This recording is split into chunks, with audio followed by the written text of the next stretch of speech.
Madam Court Officer, please. Sekretari i seancës, ju lutem paraqisni lëndën. Mirëmëngjes nderuar gjykatës, kjo është lënda KSC BC 2020-06, prokurori specializuar kundër Hashim Thaçit, Kadri Veselit, Recep Selimit dhe Jakub Krasniqit. Thank you.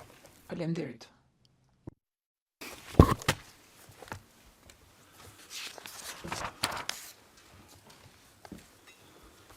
For the record, I know Për proces verbal vërej që të katërt akuzuarit janë të pranishëm në sallën e gjyqit.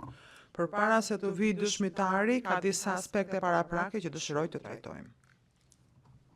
Së pari, trupi gjykues do të marrë vendim lidhur me pranimin e incizimit audio-video të dëshmitarit W0404 0264 është deklarata e dëshmitarit që është kërkuar të pranohet nga ZPS-ja në parashtrirjen protokolluar F02 964 dhe mbrojtja nuk është përgjigjur për këtë.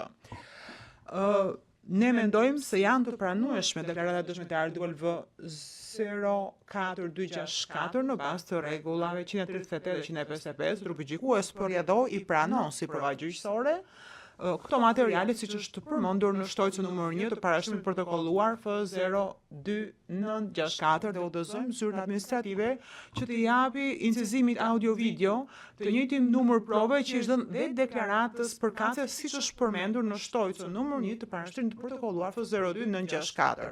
Më tej, i kërkojmë ZPS-s të bëjë parashtrime sa i takon klasifikimit të incizimit audio-video.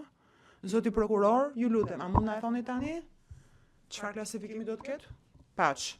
Do t'ua konfirmoj pak më vonë këtë, ju lutem. Gjykatësi, faleminderit. Gjithashtu do t'japim fjalën tani mbrojtjes së zotit Thaçi që të bëjë parashtrime siç kanë kërkuar përmes postës elektronike. Duhet kalojmë në seancë private për këtë zoti Mishetiç?